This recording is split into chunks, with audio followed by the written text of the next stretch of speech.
IT sector जो एक समय में निवेशकों का सबसे पसंदीदा सेक्टर में से एक होता था क्योंकि मोटा मुनाफा मिलता था, लेकिन आज निवेशकों को निराश कर रहा है।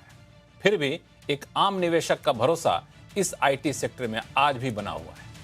इस बात का अंदाजा आप इसी से लगा सकते हैं कि आज भी देश की हर दिग्गज आईटी कंपनियों में रिटेल इन्वेस्टर्स की संख्या 22 से 23 लाख या इससे भी ज्यादा है। रिटेल निवेशक मतलब समझ रहे हैं ना, 2 लाख या इससे कम का जिन्होंने पैसा लगाया हुआ है। छोटा से छोटा निवेशक भी पैसा लगाया हुआ है इसमें से। अगर आप भी उनमें से एक हैं तो आज ये शो जरूर देखिएगा। अगर आप इन रिटेल इन्वेस्टर्स में से नहीं हैं तो भी आपके लिए आज का शो बेहद अहम है। क्यों? क्योंकि आज हम बात करने वाले हैं सिर्फ और सिर्फ आईटी सेक्टर की। वही आईटी सेक्टर जिसकी हमारी पूरी इकोनॉमी में करीब 10% यानी 35,000 करोड़ रुपए की हिस्सेदारी है। वही आईटी सेक्टर जहां करीब 60 लाख लोगों को सीधे तौर पर रोजगार मिलता है और जिसमें रोजगार पाने के लिए हर साल भारत में 10 से 12 लाख लोग आईटी ग्रेजुएट होते हैं। ऐसे में जब तक ये आईटी सेक्टर मुश्किल में रहेगा तो वो सिर्फ खुद के लिए नहीं बल्कि बाकी कई सेक्टर के लिए मुश्किलें पैदा करता रहेगा। इसलिए जानना बेहद जरूरी है कि आखिर ये मुश्किल है क्या, कब तक रहेगा और आपको क्या करना है। इन सारे सवालों का जवाब आज हम आवाज अड्डा में देने की कोशिश करेंगे। नमस्कार, मैं हूं लक्ष्मण राय और हमारी इस कोशिश में आईटी सेक्टर पर लंबे समय से अरसे से नजर रखने वाले दिग्गज जुड़ रहे हैं। समीक्षा कैपिटल के फाउंडर और chief investment officer Bhavin Shah साहब हैं, मार्केट एक्सपर्ट सुनील स्वर्णम साहब हैं, एनसीड कैपिटल के मैनेजिंग पार्टनर अनुराग सिंह जी हैं और मार्केट एक्सपर्ट अनिल राय जी हैं। आप सही मेहमानों का बहुत बहुत स्वागत हमारे शो में। शुरुआत में आज भाविन शाह साहब आपसे करूंगा। दरअसल काफी लंबे सालों से मैं आपका व्यूज आईटी सेक्टर पर सुनता रहा हूं और जैसे जैसे हालात बदले हैं वैसे वैसे आपके व्यूज में भी बदलाव आते रहे हैं, लेकिन सबसे खास बात यह रही कि आप बिल्कुल फैक्ट के आधार पर बातें करते रहे। तो आज हमारे दर्शकों को एक आम बोलचाल की भाषा में बताइए कि आईटी सेक्टर की तरफ देखें कि ना देखें। मतलब देख सकते हैं, लेकिन उसमें इन्वेस्ट करना बहुत कम रिटर्न की उम्मीद रख के कर सकते हैं। जब मैं बोल रहा हूँ कि बहुत कम, तो मेरे हिसाब से 10% से भी कम रिटर्न की उम्मीद है। मे बी 7-8% रिटर्न की उम्मीद से कर सकते हैं इन्वेस्ट। उससे ज्यादा रिटर्न की उम्मीद है तो इन्वेस्ट नहीं करना चाहिए। लेकिन 10% से कम की उम्मीद लेके लोग इन्वेस्ट क्यों करेंगे? कोई लॉजिक तो बनता नहीं है। हाँ, वो तो सही बात है। आपने पूछा कि देखे कि ना देखे, तो मैंने उसका जवाब दिया। क्योंकि क्या है कि ग्रोथ सेक्टर में ग्रोथ बहुत कम हो चुका है और अभी तक तो वैल्यूएशन भी इतने तो ठीक नहीं हुए हैं कि जो ग्रोथ के हिसाब से मुनासिब, जो ग्रोथ के हिसाब से मुनाफा यहाँ पे दे सके। वैल्यूएशन भी ठीक ठाक नहीं हुआ। आगे चल के भाविन शाह साहब आपके पास आऊंगा ये जानने के लिए आखिर ये दिक्कत है क्या और कब तक ये दूरी बना के रख सकते हैं, या फिर लॉन्ग टर्म में किसी को आना है तो आना चाहिए कि नहीं आना चाहिए। लेकिन जो बात आपने कही उस पर एक छोटी सी राय मैं सुनील स्वर्णम साहब से लेना चाहूंगा। सुनील स्वर्णम साहब, डबल डिजिट ग्रोथ की उम्मीद ना करें, दूरी बना के रखें। अगर ज्यादा बेहतर रिटर्न की उम्मीद आप कर रहे हैं तो आप भी यही राय रखते हैं? नहीं, मेरा सोच अलग है। मेरी सोच ये है कि देखिए, आईटी सेक्टर में एक बड़ा शिफ्ट हो रहा है, हुआ है और हो भी रहा है। वो क्या मैं बताऊं, दो तरफ से। एक है कि ग्रोथ सेक्टर से वो वैल्यू सेक्टर में बदल रही है, नंबर 1। नंबर 2, वो स्ट्रैटेजिक सेक्टर से टैक्टिकल सेक्टर में बदल रही है। तो निवेश में जो हर एक व्यक्ति को एक मिक्स रखना चाहिए, वैल्यू और ग्रोथ और स्ट्रैटेजिक और टैक्टिकल। टैक्टिकल माने मौका लगे तो अंदर आना, फिर निकलना। तो selling price is as important as buying price. उस बाय एंड होल्ड सेक्टर में नहीं है। तो इस हिसाब से देखे तो वर्ल्ड में भी ये बदलाव मैं देख रहा हूं इंडियन आईटी सेक्टर के बारे में, खास करके कि वैल्यू ओरिएंटेड यानी जो इनकम सीकिंग इन्वेस्टर्स होते हैं लॉन्ग टर्म के, उनके लिए आईटी एक वैल्यू तरफ से एक इन्वेस्टमेंट बन के आ रहा है, क्योंकि करेक्शन जो हुआ है और उनकी डिविडेंड यील्ड अभी भी रीजनेबली स्ट्रांग है। तो एक पूल ऑफ कैपिटल आके उसको सपोर्ट करेगा।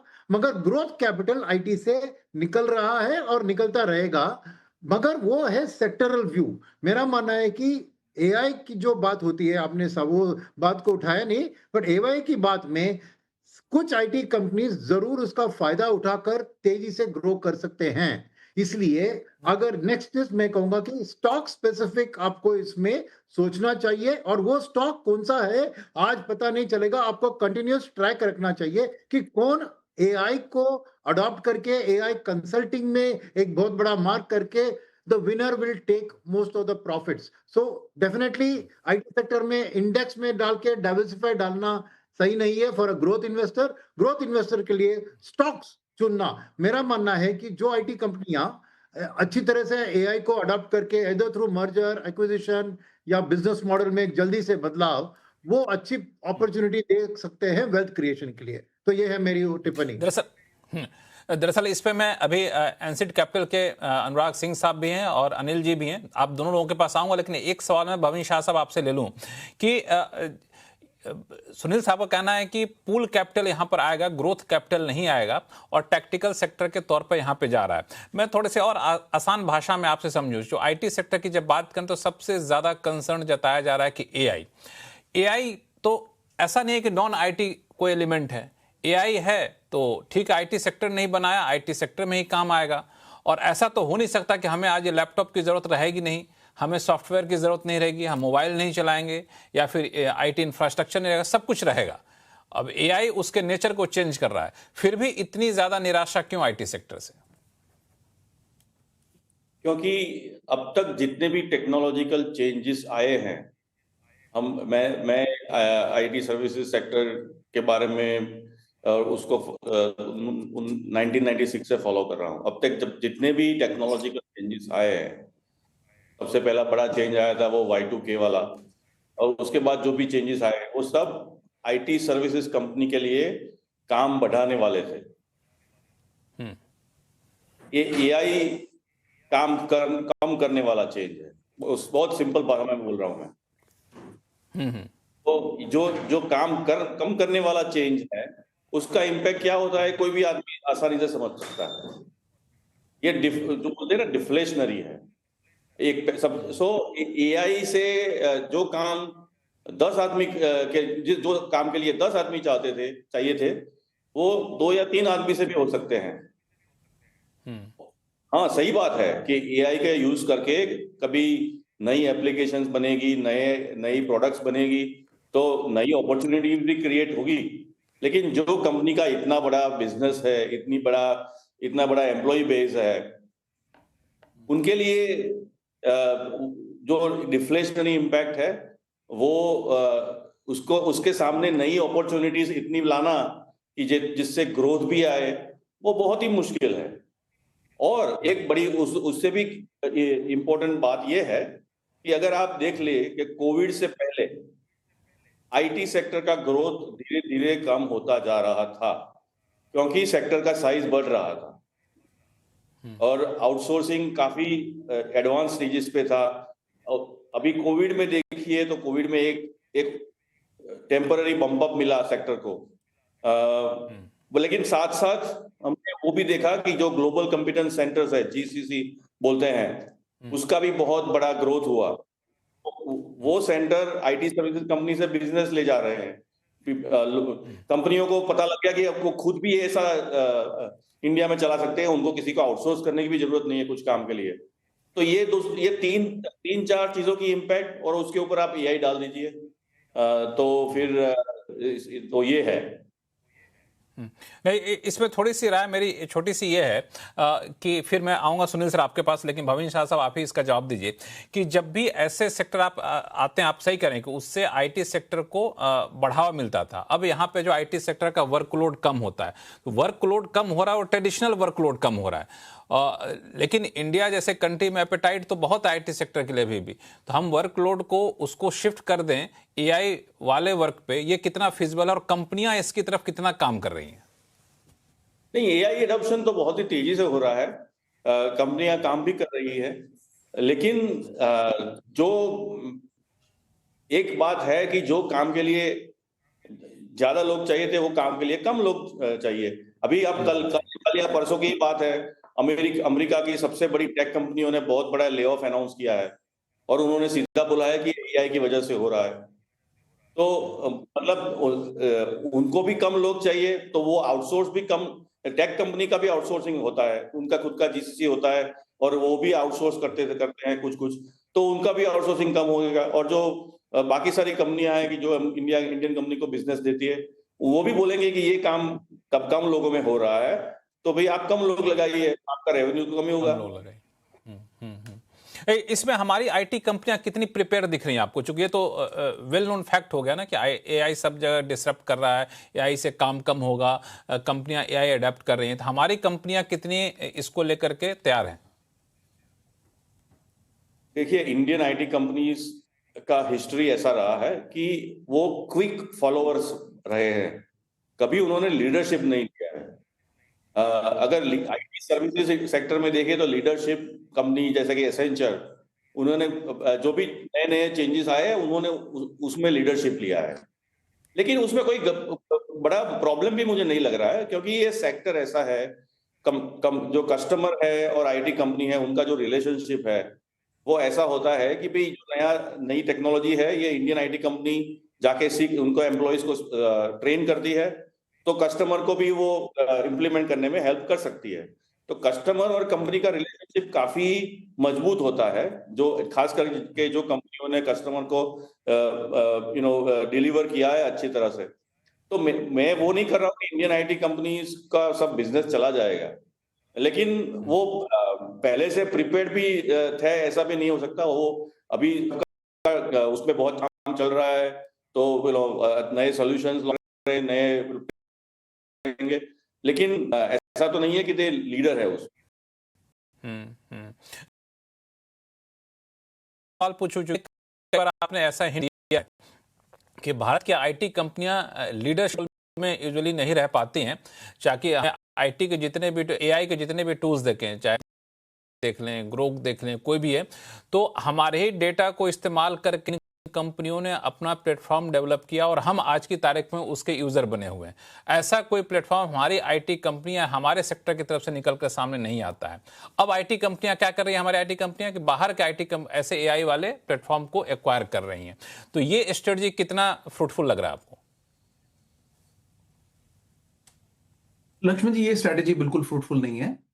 देखिए, एक स्ट्रेंथ होता है और वीकनेस होता है और एक इकोसिस्टम होता है हर देश का, और इस पर आईटी कंपनीज को पहली बात हमें अप्रिशिएट करना चाहिए। हर किसी ने उनको एक हिट जॉब की तरह से एक टारगेट बना लिया है कि उन्होंने इंडिया में 5 मिलियन जॉब भी, मिलियन जॉब्स और वेरी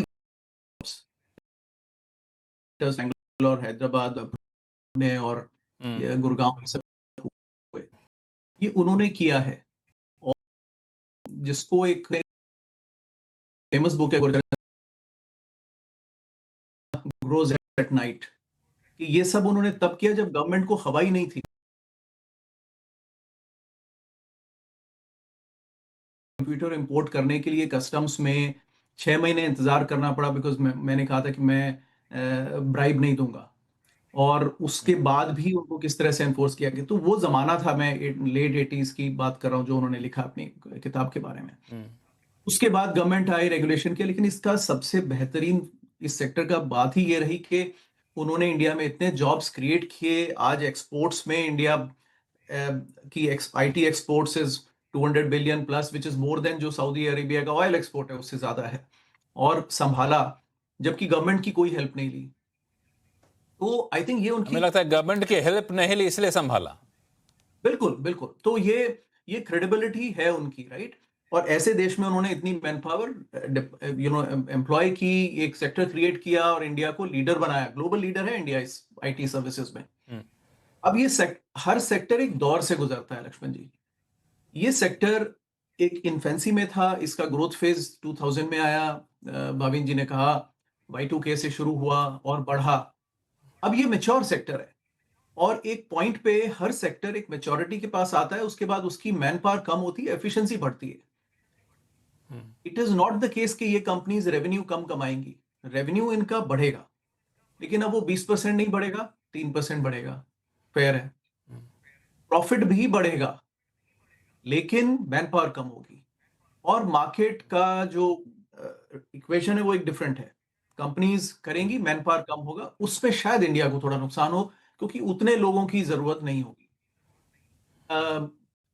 हम प्रॉफिटेबिलिटी पे बाद में आएंगे, मार्केट की चर्चा आई एम श्योर आप बाद में करोगे, लेकिन लक्ष्मण जी अब हम इस पर इतना फोकस करते हैं। मैं एक टाटा स्टील का एग्जांपल आपके सामने छोड़ता हूं, और वहां देखिए, वहां भी यही हुआ, लेकिन हम लोगों ने ध्यान नहीं दिया। टाटा स्टील की स्टील कैपेसिटी 1990 में थी 2.5 मिलियन टन। उसके लिए वो करीब 90,000 लोगों को एम्प्लॉय करता था। 90,000 लोग 2.5 मिलियन टन का स्टील बनाते थे 1990 में। आज उसकी कैपेसिटी है 25 मिलियन टन। कितने लोग एम्प्लॉय करता है टाटा स्टील आज? 40,000 लोग। कैपेसिटी बढ़ गई 10 गुना, मैन पावर आधी हो गई, किसी ने आवाज नहीं उठाई। ऑटोमेशन लाइफ का एक एक एक इफेक्ट है। ऑटोमेशन हमेशा होगा, एफिशिएंसी सेक्टर्स में आएंगी, हमें उसको अडॉप्ट करना है। कई बार कुछ देशों को फायदा, आउटसोर्सिंग का फायदा हुआ इंडिया को, अब थोड़ा सा कम भी होगा तो वो तो अकाउंट में रखना ही पड़ेगा ना। ये टाटा स्टील में भी कम हुआ, उसमें तो किसी ने कुछ नहीं कहा। That's a reality Lakshman ji. I think we should, and IT companies को we should give them credit. उन्होंने इतने टफ एनवायरनमेंट में इंडिया को लीडर बनाया है सर्विसेज में, तो वी शुड ब्लेम देम कि इंडिया में आपने प्रोडक्ट कंपनी नहीं बनाई। If I can just leave with this sentence, वो कहना गलत है, इंडिया का इकोसिस्टम प्रोडक्ट के लिए रेडी नहीं है, वो इकोसिस्टम ही रेडी नहीं। बिल्कुल यही इसी पे आना चाहता हूं कि प्रोडक्ट डेवलप करने के लिए यहाँ का इकोसिस्टम रेडी नहीं। चूंकि भाविन शाह साहब को निकलना ऐसा मुझे बताया गया था किसी दूसरे अपॉइंटमेंट के लिए, तो मैं एक सवाल उनसे ले लेता हूँ, फिर वो उनको फ्री कर दूंगा, फिर हम लोग चर्चा को आगे जारी रखेंगे। भाविन शाह साहब, जैसा कि आपने अनुराग सिंह जी को सुना, उनका साफ तौर से कहना है कि हर सेक्टर की अपनी एक मैच्योरिटी होती है। अब IT सेक्टर मैच्योर हो गया, ऐसा नहीं कि उनका बिजनेस ठप हो जाएगा, उनकी प्रॉफिटेबिलिटी कम हो जाएगी। हाँ, ग्रोथ वैसा नहीं दिखा जैसा कि ग्रोथ पीरियड में दिखा था। तो मैं स्पेसिफिक सवाल पूछूं अपने इन्वेस्टर्स के लिहाज से, तो इन्वेस्टर्स अगर लॉन्ग टर्म प्लानिंग करना चाहते हैं तो वही ट्रेडिशनल IT कंपनियों के पास जाएं, या फिर वैसे IT कंपनियां जो मिड सेगमेंट की IT कंपनियां हैं जो AI को बहुत जल्दी अडॉप्ट कर रही हैं, या फिर उसकी तरफ से अपने आप ढालने उधर जाना चाहिए? हाँ, तो इसके लिए थोड़ा स्टॉक स्पेसिफिक हो गया है अभी। बिल्कुल ऐसी कुछ कंपनियां मिलेगी जिसका रेवेन्यू साइज इतना बड़ा नहीं है अभी, उसका एंड मार्केट जो है उसमें काफी अपॉर्चुनिटीज है, और अगर वो कंपनियां AI को ये जो नए टूल्स है उसको अच्छी तरह से अडॉप्ट करके कस्टमर को अच्छा वैल्यू प्रपोजिशन देती है, तो उनका ग्रोथ अच्छा रह सकता है। और अगर उनका वैल्यूएशन ठीक ठाक है तो वो कंपनी में इन्वेस्ट करके रिटर्न भी अच्छा मिल सकता है। लेकिन ज्यादातर ये कंपनियां मेरे हिसाब से छोटी कंपनियां ही ज्यादा होगी, मिड साइज से भी कम। मिड कैप जो सबसे बड़ी 4 कंपनी को निकाल दे तो उसके बाद जो आती है उन कंपनियों को भी ग्रोथ के बड़े चैलेंजेस है। लेकिन अगर उसके भी नीचे जाए तो शायद ऐसी कंपनियां मिलेगी कि जिसका ग्रोथ अभी भी अच्छा रह सकता है, और शायद वैल्यूएशन इतना एक्सपेंसिव नहीं है। तो मतलब ये कंपनी स्पेसिफिक हो गया है।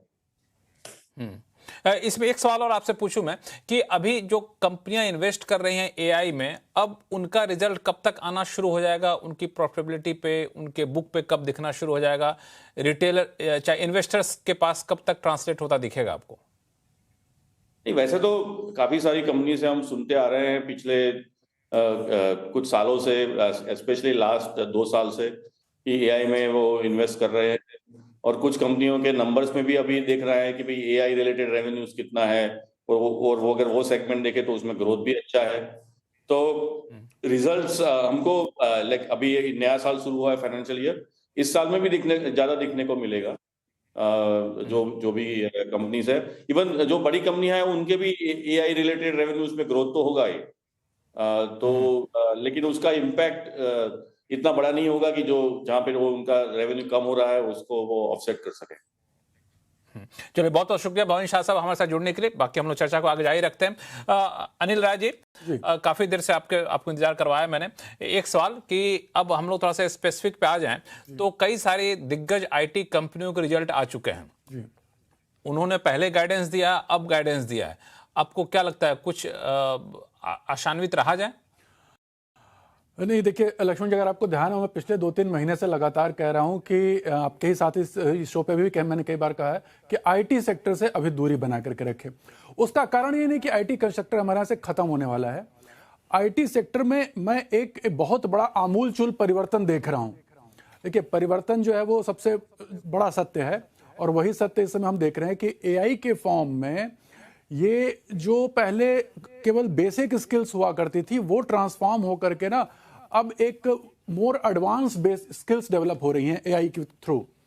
तो अब वो कंपनियां या वो लोग जिनके पास ट्रेडिशनल स्किल है, सिंपल कोडिंग स्किल है, वो लोग, उनकी स्किल ऑब्सोलीट हो रही है। एआई जो है ट्रेडिशनल स्किल्स को ऑब्सोलीट कर रहा है, लेकिन नई नई स्किल्स के लिए नए मौके दे रहा है। बहुत से ऐसे नए नए समझ लीजिए कि रोल्स और अपॉर्चुनिटीज निकल के आ रही हैं। मैं अभी देख रहा था कि अब सिंपल कोडर के बजाय जो है प्रॉम्प्ट स्किल जो है कि कितना बढ़िया आप प्रॉम्प्ट दे पाते हैं जिससे कि एंड यूज अच्छा निकल के आया जाए, क्योंकि कोडिंग तो वो कर लेगा, लेकिन उससे आप करवाना क्या चाहते हैं वो आपके माइंड में बड़ा क्लियर होना चाहिए। तो प्रॉम्प्ट को लेकर के बड़ी अच्छी सॉफ्ट स्किल डेवलप हो रही है। इस तरीके के बहुत से परिवर्तन हो रहे हैं। अब रही बात हमारी इंडियन कंपनीज की, तो सबसे बड़ा इनको जो नुकसान हो रहा है वो हो रहा है जो स्किल्ड लेबर आर्बिट्रेज हुआ करता था, यानी कि अमेरिका में बैठे लोग जो है वहां के कोडर ज्यादा फीस चार्ज करते थे और इंडिया में बैठ करके यहाँ के लोग कम पैसा लेते थे, तो वो या तो वहां जाके प्रोजेक्ट पे काम कर लेते थे। अब ये गैप जो है ना, ये एआई फिल कर रहा है, जिसकी वजह से यहाँ के जो ट्रेडिशनल कंपनीज हैं इनको नुकसान हो रहा है। अब ये जो रिजल्ट निकले इनमें आपने देखा है कि ये सिंगल डिजिट इनकी ग्रोथ हुई है। इस बार जो है ग्रोथ सिंगल डिजिट में आ गई है, जबकि आईटी सेक्टर हमेशा डबल डिजिट और लगभग 20% प्लस के ऊपर की हम एक्सपेक्टेशन रखते थे। तो जैसे जैसे एक्सपेक्टेशन गिरेंगी, परफॉर्मेंस गिरेंगी, तो वैल्यूएशन प्रेजेंट लेवल पे भी महंगे होते चले जाएंगे, और वही हो रहा है। आईटी सेक्टर अपने पूरा इंडेक्स जो मैं देख रहा था पिछले 5 सालों के सबसे लोएस्ट लेवल पे इस समय है, और अपने ऑल टाइम हाई से लगभग 40% नीचे गिर चुका है। ये 40% नीचे गिरने के बाद भी हम लोग अभी भी अट्रैक्टिव हम लोग को नहीं लग रहा है। सुनील सुरन साहब, आपने कंपनियों के रिजल्ट आपने देखे होंगे, मैं थोड़ा सा उसको लेके जानना चाह रहा था कि उनके गाइडेंस, उनके अभी तक के कमेंट्री आपको कितना एक्साइट कर रहा है? नहीं, मुझे एक्साइट नहीं कर रहा है, बिकॉज देखिए बात क्या है कि एक स्टडी स्टेट ग्रोथ का और एक रिस्क बेस्ड लोअर आप गाइडेंस। तो कम से कम ऐसा मत बोले सुनील जी, आप तो बड़ा एक्साइटेड रहा करते थे एक समय में आईटी को लेकर। मैं कंपनीज के बारे में एक्साइटेड हूँ, मगर not the earnings this quarter में इसने दिखाया, वो तो असलियत को हम भूल नहीं सकते ना, कि हर कंपनी हेज कर रही है अपनी बेट्स को, एआई बेट्स को। बातचीत में ये पीआर का बहुत बड़ा फेलियर है।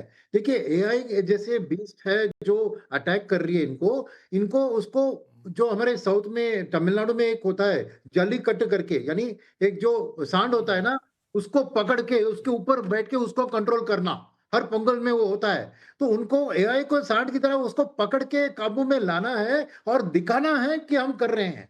क्या है कि काम हो रहा है बैक एंड में, मगर वो जो गाइडेंस की बात करते हैं, एक्शंस की बात करते हैं, वो एक फ्रंट फुट पे आके बैटिंग नहीं कर रहे हैं। वही मेरा डिसअपॉइंटमेंट था कि ये लोग अभी भी एआई को एक चीज जिसको अभी इग्नोर कर रहे हैं और काम चल रहा है।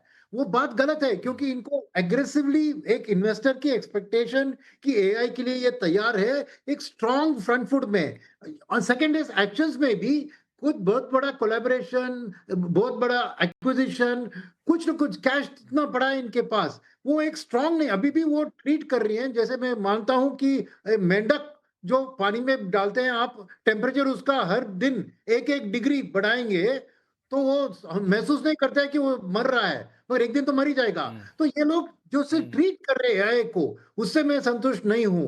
काम चल रहा है। सेकंड बात मैं कहूंगा कि देखिए, ये वैल्यूएशन की बात कही अनिल जी ने, वही देखिए कि ये वैल्यूएशन का कारण ही उनका सक्सेस ही इनका फेलियर है। पोस्ट कोविड में जो वैल्यूएशन एक्सपेंशन हुआ था वाज बिकॉज एवरीबॉडी थॉट के कोविड के पोस्ट जमाने में इंटरनेट और आईटी, इंटरनेट ऑफ थिंग्स, ये सब पूरी आईटी कंपनीज के लिए ह्यूज अपॉर्चुनिटी है, इसलिए उनकी वैल्यूएशन एक स्टेडी स्टेट सेक्टर से एक ग्रोथ सेक्टर में बदल के वो वैल्यूएशन मिला। अब वो वापस आने में जब तक ये एआई की सांड को मोड़ नहीं लेते, वो नहीं आएगा। तो इसलिए मैंने कहा ये वैल्यू जोन में गया है, ग्रोथ का जोन में नहीं है।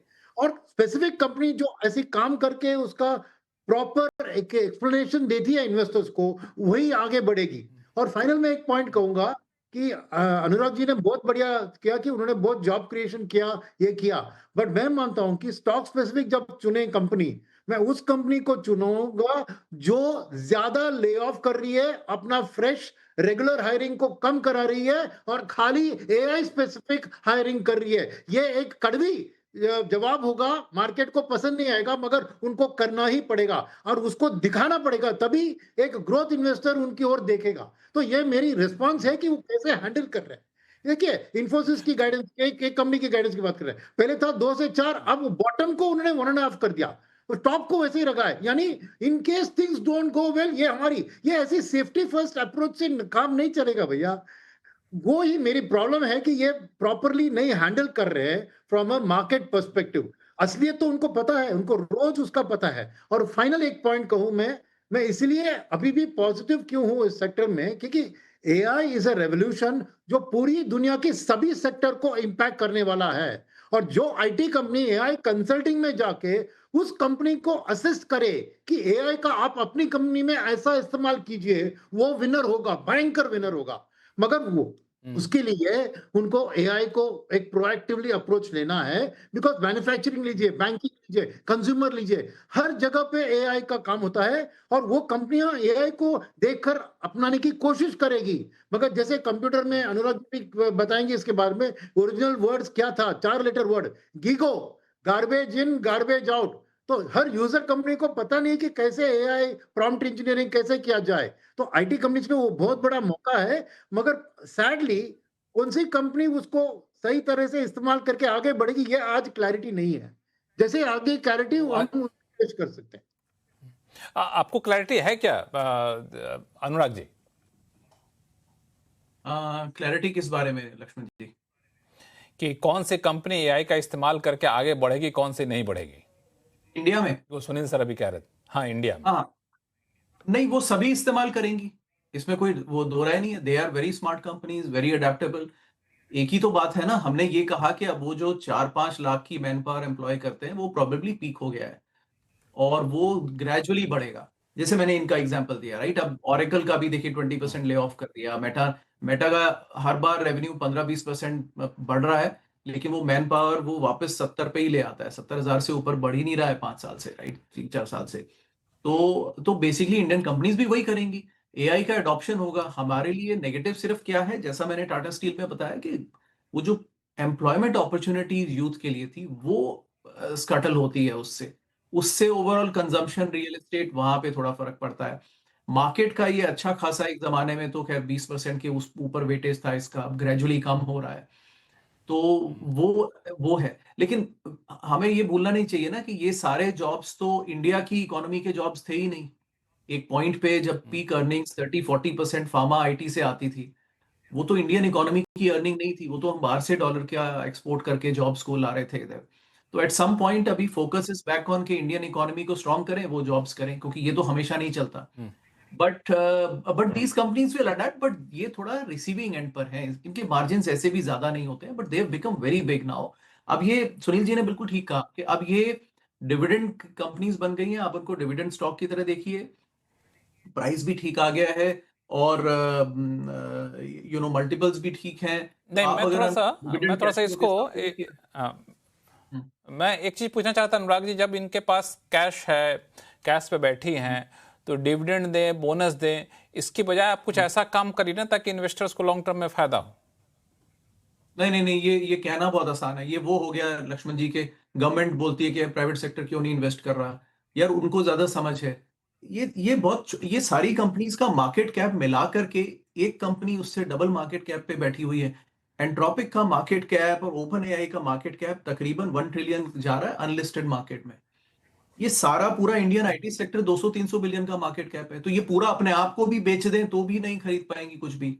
तो ये कहना कि वो अब ये आईटी कैपेबिलिटीज जाके खरीद लेंगी, ये लक्ष्मण जी, ऐसा कब हुआ है हिस्ट्री में कि Indian companies have gone and bought over American companies and come out very successful out of it? ये कभी भी नहीं हुआ है। और इंडियन कंपनीज ने जब भी ग्लोबल कंपनीज खरीदी है वो हमेशा गड्ढे में गई हैं। वो टाटा ने कोरस को एक्वायर किया, बैड एक्विजिशन, राइट? हमेशा लॉस मेकिंग किया है, गलत टाइम पे। ये इतना नहीं है इनके पास रेवेन्यू कि ये कुछ खरीद लेंगे। ये अडेप्ट करेंगे, ये स्मार्ट बनेंगे। बट हम इनको क्यों सिखा रहे हैं इनका काम? इनका काम आता है हमसे बेहतर। इन्होंने उस इंडस्ट्री को तब खड़ा हम तो किया इसलिए जब सिखा नहीं रहे, हम तो हमें तो क्यूरियोसिटी है ताकि हमारे पैसे लगे हुए हैं, मतलब इन्वेस्टर्स के पैसे लगे हुए नहीं, हैं। तो अनिल जी कुछ लक्ष्मण जो जी, हमारा काम है पोर्टफोलियो को सेटल करना और अपने हिसाब से महंगा तेज देखना। आई थिंक बहुत अच्छी बात आपने कही कि 40% गिरने के बाद भी ये वैल्यू नहीं बनी है। ये पूरे इंडियन मार्केट की कहानी है बेसिकली मैंने आपके शो पे कहा था कि पूरा सारे स्टॉक्स 50% हो जाए तब भी फेयर वैल्यू पर ही आएंगे वो। तो वो हमारा काम है, वहां पर हम रेस्ट्रिक्ट रखेंगे। हम इनको इनको अपना बिजनेस नहीं सिखाएंगे आईटी कंपनीज को। That's how I think. Anil ji please. Anil ji कुछ बोलना जी चाहते लक्ष्मण जी, देखिए मैं सरल भाषा में कहूंगा, जो दर्शक हैं, जो रिटेलर्स हैं, उनको समझाने के लिए कि इस समय देखिए इंडिया में या आईटी सेक्टर की वही कंपनीज आगे बढ़ेंगे और उन्हीं में निवेश करना चाहिए जो एआई को एक टूल की तरह, एक थ्रेड की तरह नहीं, एक टूल की तरह यूज करके उसको या तो कंसल्टिंग के थ्रू या उसमें कोई नए और प्रोडक्ट बना करके उससे अपनी रेवेन्यू बढ़ाएं। उस मॉडल पे जो चलेगा वही यहां पर आगे बढ़ पाएगा।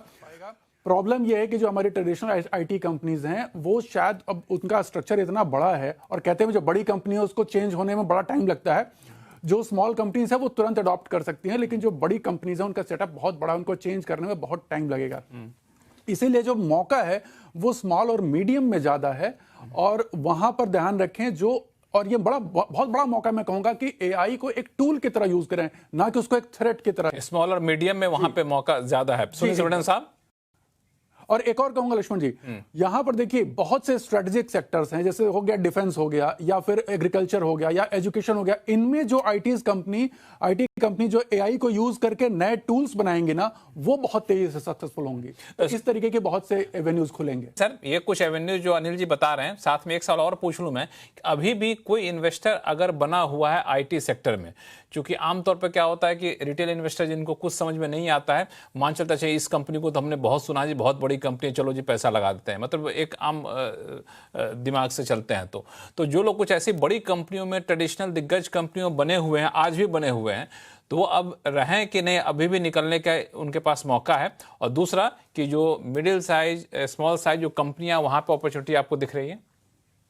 नहीं, मैं थोड़ा अलग राय कहूंगा इधर भी। देखिए, स्मॉल और मिड कैप कंपनीज में जरूर स्फूर्ति और एक क्विक रिएक्शन टाइम और ये सब करने की क्षमता है, मगर वैल्यूएशन में अभी भी वो बहुत महंगे हैं कंपेयर टू लार्ज कैप। आप देखें, अभी भी difference between mid cap IT और लार्ज कैप आईटी में ऑलमोस्ट 2x का है। तो ये वैल्यूएशन मेरे लिए मिड और स्मॉल कैप में जस्टिफाइड नहीं है। कंपनी स्पेसिफिक होना होगा। ये अभी समझ रहे हैं कि सभी मिड और स्मॉल कैप कंपनी एआई को अडॉप्ट करके आगे बढ़ेंगे, और इसलिए उधर उतना करेक्शन नहीं हुआ जितना बड़े दिग्गज में हुआ है। तो ये भी गलत चीज है कि पूरी मिड और स्मॉल कैप इसको संभालेगी, नहीं। कंपनी स्पेसिफिक होगा, यू टू बी वेरी। तो स्मार्ट इन्वेस्टर होना चाहिए रिटेल को। और स्मार्ट किस तरीके से?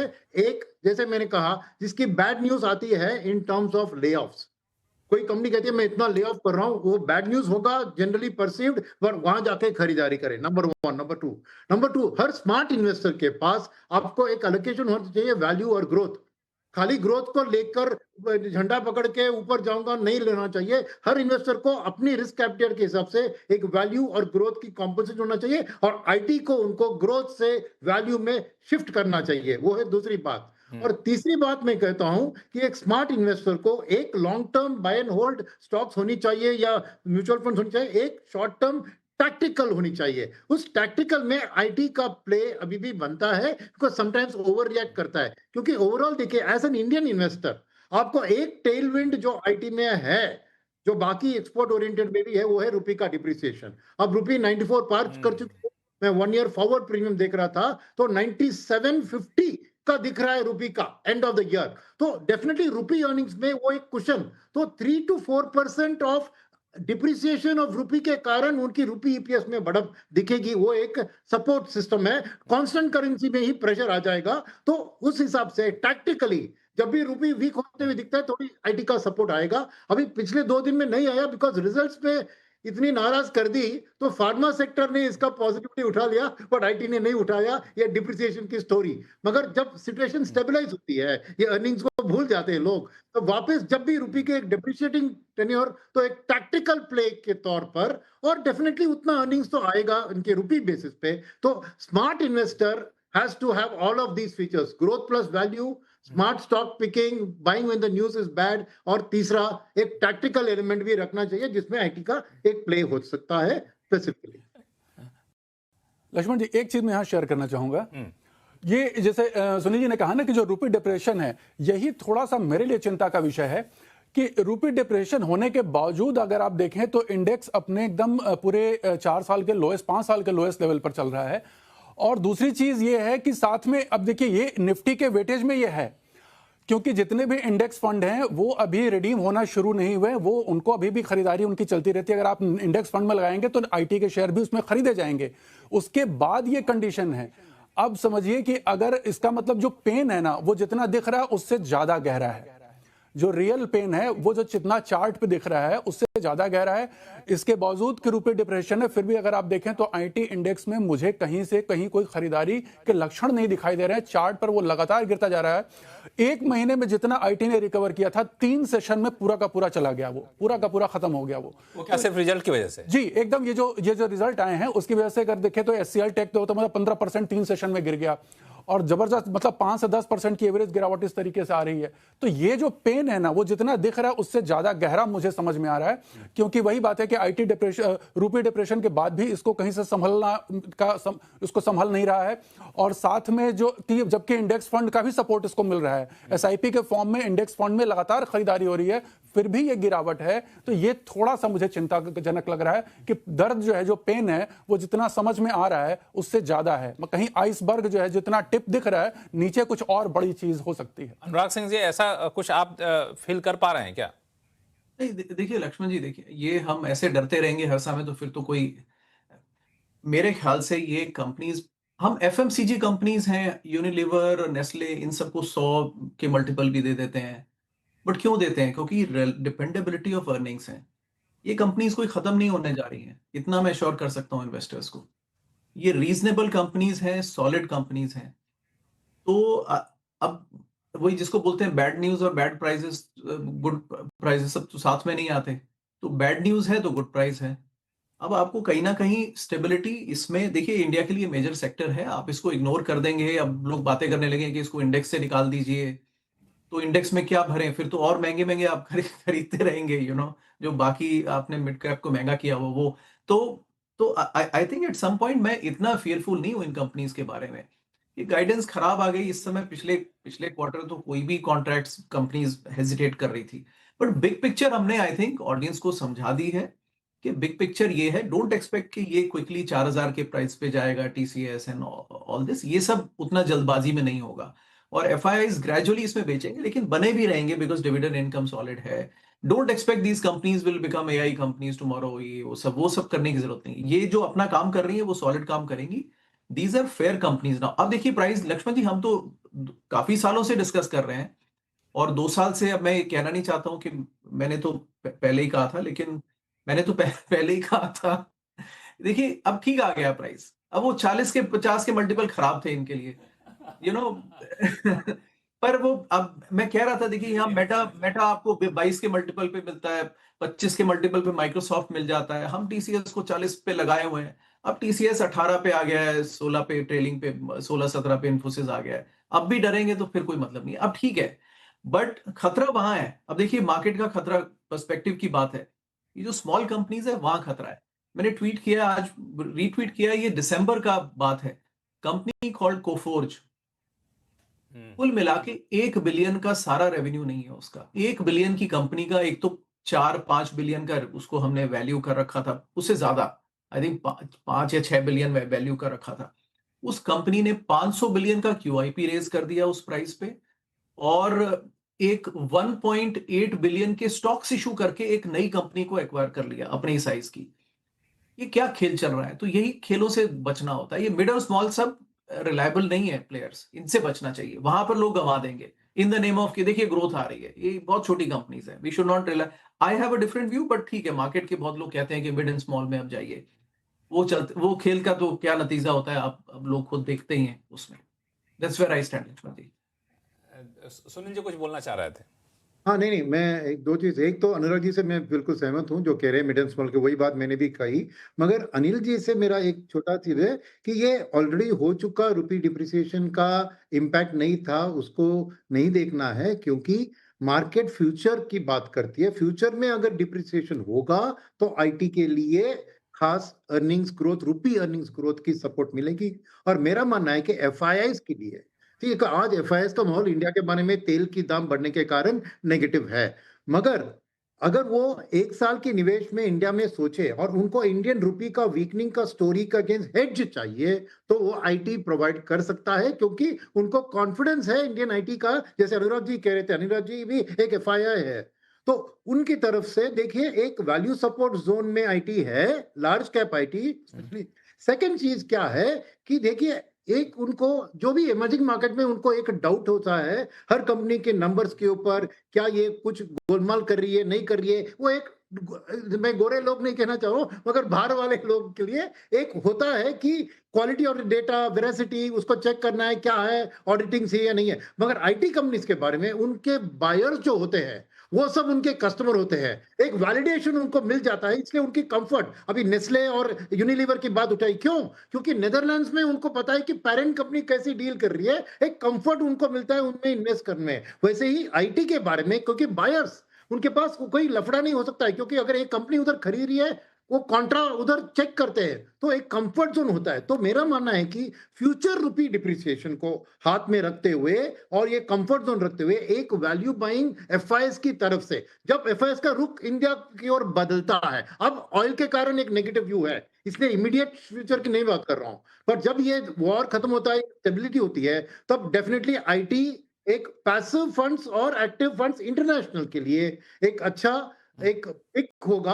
और नेचुरली वो जितना ग्रोथ कैपिटल के लिए था उतना नहीं होगा, मगर जैसे वहां पे पेंशन फंड्स होते हैं जिसको रेगुलर इनकम चाहिए होता है, वो पूल ऑफ कैपिटल आईटी की ओर आ सकता है। तो इसलिए मैं उतना नाराज नहीं हूं कि अरे रुपी डिप्रिसिएशन का बात कुछ दिखा नहीं, नहीं, फ्यूचर में रुपी डिप्रिसिएशन की बात की वो कर रही है ना, तो वहां पे जरूर एक बाइंग सपोर्ट मिलेगा मेरे ख्याल में। तो मेरा अभी भी व्यू है कि large cap is better than mid and small cap, जैसे अनुराग जी भी कह रहे थे। बिल्कुल। दरअसल हम लोग छोटा सा ब्रेक ले लेते हैं और ब्रेक के बाद हम लोग इस चर्चा को आगे जारी रखेंगे। बहुत ही दिलचस्प चर्चा हो रही है, ताकि आईटी सेक्टर पर जो लोग नजर बना के बैठे हुए हैं, इन्वेस्टर्स खास तौर से, उनको पूरा 360 डिग्री व्यू यहाँ पे मिल जाएगा। लौटते छोटे से ब्रेक के बाद कहीं जाइएगा नहीं।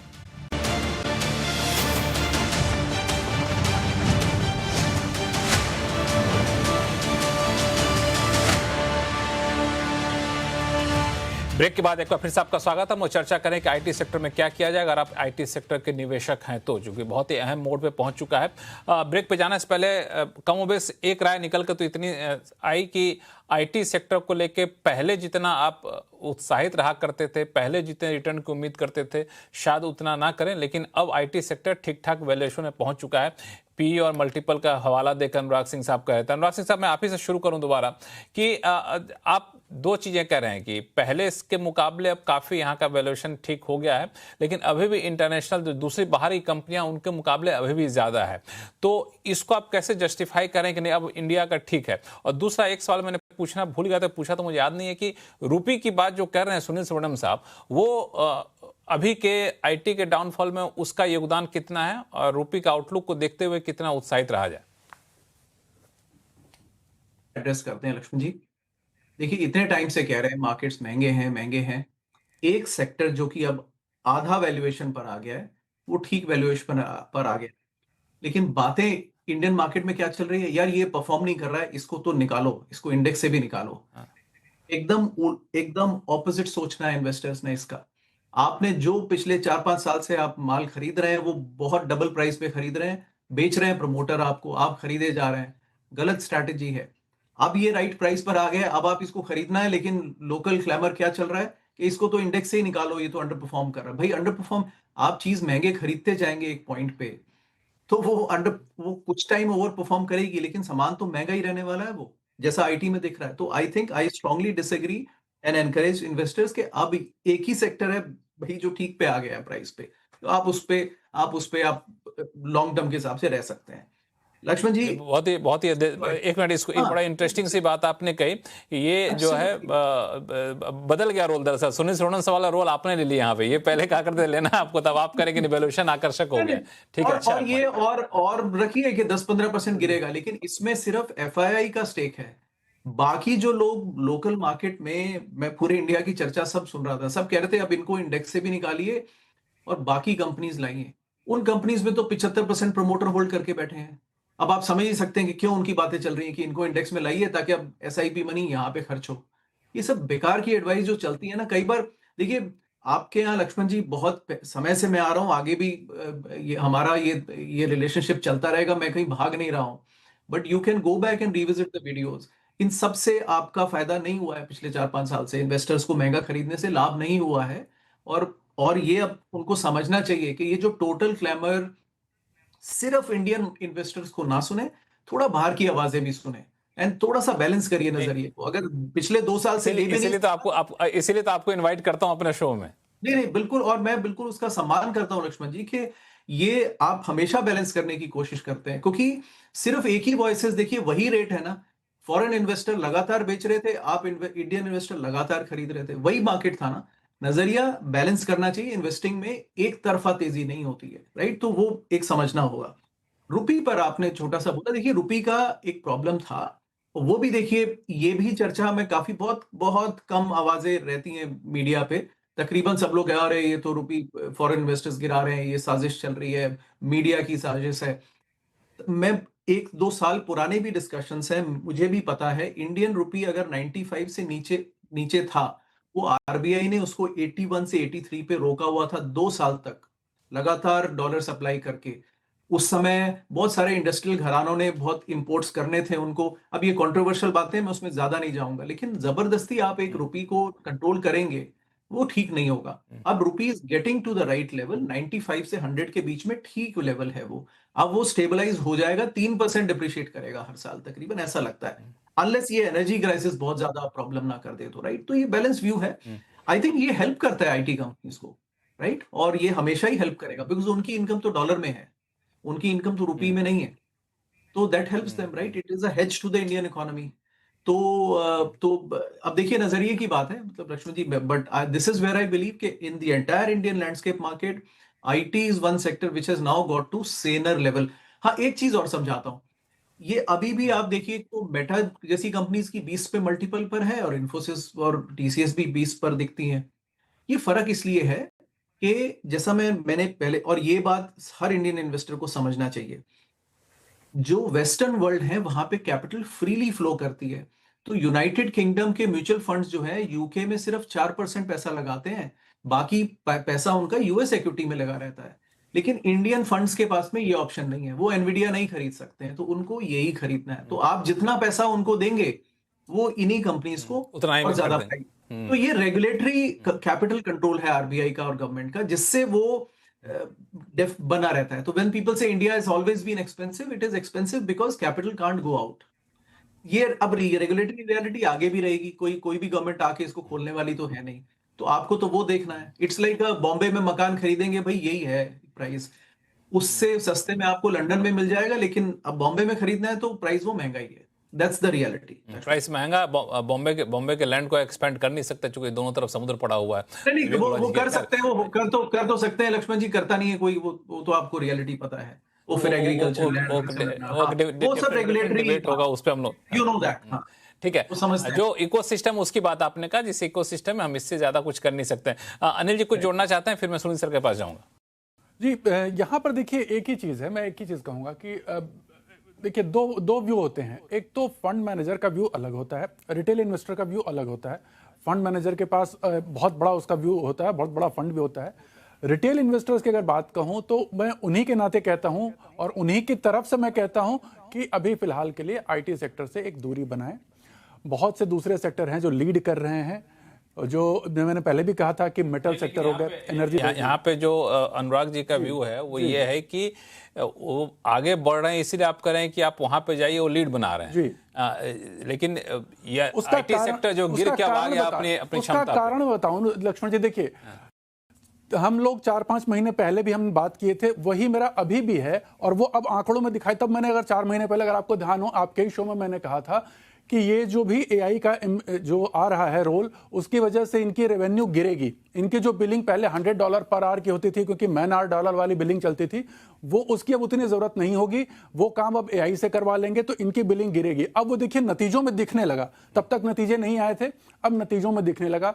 मेरा ये अनुमान है कि ये रेवेन्यू जो कंप्रेशन है ना, ये आगे और होगा। ऐसा नहीं कि बस एक क्वार्टर में रुक जाएगा, ये अभी और चलेगा जब तक कि अपने बिजनेस मॉडल को चेंज करके AI based, AI innovation based अपना कोई नया प्रोडक्ट मॉडल नहीं बनाते हैं ना, रेवेन्यू मॉडल, तब तक इनकी जो रेवेन्यू है वो कंप्रेस होती रहेगी। और वही सबसे बड़ी चिंता की बात।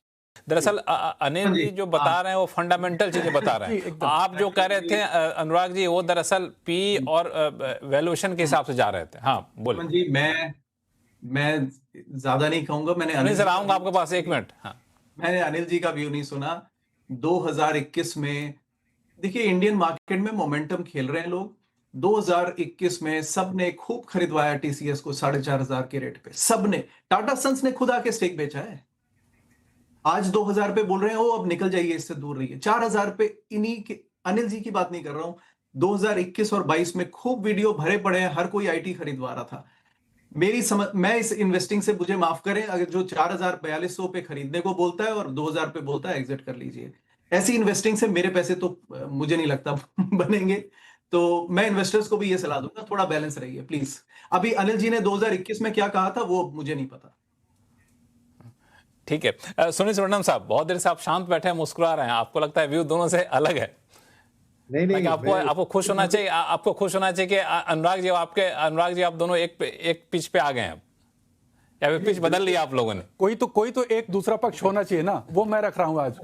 हाँ नहीं, मैं बात कर रहा हूँ कि मैं दोनों से सहमत हूँ। ओके, और मैं फर्क क्या बताऊं, अनिल जी अगले 3 से 6 महीने में आईटी और भी गिर सकता है बता रहे हैं।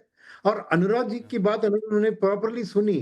अनुराग जी ने कहा कि और 10-15% गिर सकता है, मगर आप परफेक्ट बॉटम कभी पकड़ नहीं सकते हो। और ये वैल्यू जोन में आ गया और भी वैल्यू जोन में जाएगा। बट खरीदारी कब तो शुरू करनी है। आप इंतजार, बॉटम आएगा, जब सब कहेंगे तब आएगा, तब खरीदेंगे, बात नहीं बनेगी। तो अनिल जी से भी सहमत हूं कि अगले 3 से 6 महीने में प्रेशर हो सकता है। मगर अगर आपका आउटलुक साल, 2 साल, 3 साल का है, तो अब से स्टैगर्ड खरीदारी करेंगे और लार्ज वर्सेस लार्ज में ज्यादा फोकस कीजिए। उसका 3 कारण है। एक है वैल्यूएशन सस्ते हैं compare to mid and small. Second है कि रुपी का जो, उनकी जो इंटरनेशनल बिजनेस में रुपी का बेनिफिट आता है। एफआईएस की पसंदीदा लार्ज कैप होते हैं। तो एफआईएस की, जैसे अनिल जी ने सही कहा कि फंड मैनेजर की सोच अलग है और रिटेल की सोच अलग होगी। मैं कह रहा हूं कि जो रिटेल इन्वेस्टर स्मार्ट होगा वो फंड मैनेजर की सोच को फॉलो करेगा फॉर द मीडियम टर्म, तो वही सक्सेसफुल होगा। तो मेरी बात दोनों से मैं सहमत हूं। क्या है कि दोनों अलग अलग जिंदगी, अलग अलग वर्ल्ड में है। अनिल जी की वर्ल्ड है 3 से 6 महीने में। अगर उन्होंने कुछ सलाह दे दिया आज और कल गिरा तो लोग डांटेंगे उनको, तो उनकी बात अलग है। अनुराग जी तो बाहर बैठे हैं, एफआईआई भी है, लॉन्ग टर्म इन्वेस्टर भी है, और प्रॉपर ढंग की एडवाइस देने की कोशिश कर रहे हैं। तो वे दोनों से सहमत हूं। तो एक रिटेल स्मार्ट इन्वेस्ट के तौर पर क्लियर है कि आपको लार्ज कैप आईटी में स्टैगर्ड तरीके से खरीदारी शुरू करनी है। और भी गिर सकता है, पर लॉन्ग टर्म में ये जो एवरेज लो कॉस्ट में आप खरीदेंगे वो आपको फायदेमंद रहेगा।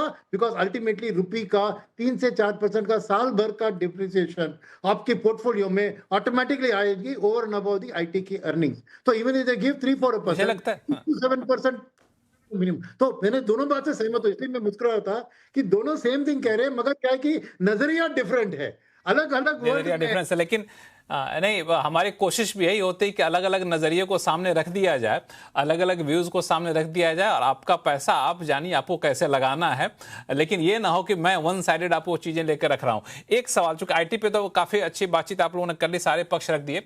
एक सवाल जो मेरे मन में उठ रहा था, मैं शो का समय कम, इसलिए संक्षिप्त में आप तीनों का जवाब चाहूंगा, वो ये कि आईटी सेक्टर अपने आप में सिर्फ आईटी सेक्टर नहीं है। वहां पे कोई अगर इस तरह के दिक्कतें आती हैं तो इससे जुड़े हुए कई सारे सेक्टर होते हैं जहां पे असर पड़ता है। पड़ता है। मिसाल के तौर पर रियल एस्टेट सेक्टर उसका सबसे बड़ा एक उदाहरण होता है, जो खासतौर से ऑटो सेक्टर, लग्जरी सेगमेंट वाले सेक्टर हो, वहाँ पे इसका असर पड़ता है, क्योंकि लोग ले ऑफ होते हैं, सैलरी कम होती है, जॉब अपॉर्चुनिटी कम होती है। तो इससे इसका असर साइड इफेक्ट वाले कौन से सेक्टर आपको दिख रहे हैं? शुरुआत सुनील जी आप ही से। डेफिनेटली कंजम्पशन के ऊपर उसका इम्पैक्ट दिखेगा, बिकॉज आईटी कंपनी में अगर एक जॉब की विजिबिलिटी नहीं है उनके पास, तो घर खरीदना सोचेंगे, क्योंकि उसमें 20 साल या 15 साल का ईएमआई लेना पड़ता है। तो डेफिनेटली उसका इम्पैक्ट दिखेगा। गाड़ी खरीदने में 5 साल तक का ईएमआई लेते तो वो सोचेंगे।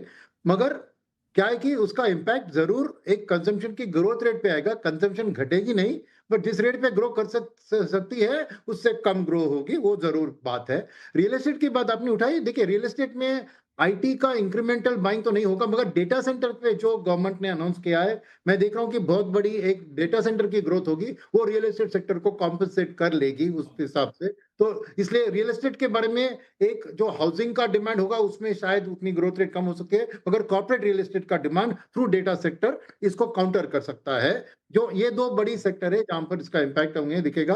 बट अल्टीमेटली अगर कंजम्पशन, डिस्क्रिशनरी कंजम्पशन में ईएमआईज घटते हैं तो बैंकिंग सेक्टर के ऊपर उसका थोड़ा असर तो आएगा in terms of loan growth. But अब के लिए जो रिजल्ट्स देख रहे हैं, लोन ग्रोथ बहुत तेजी से बढ़ रहा है कंपेयर टू डिपॉजिट ग्रोथ। तो maybe this is a bit a few months और maybe a year away. ठीक है, अनिल जी। जी जी, देखिए इसका जैसा सुनील जी ने कहा एकदम वही है।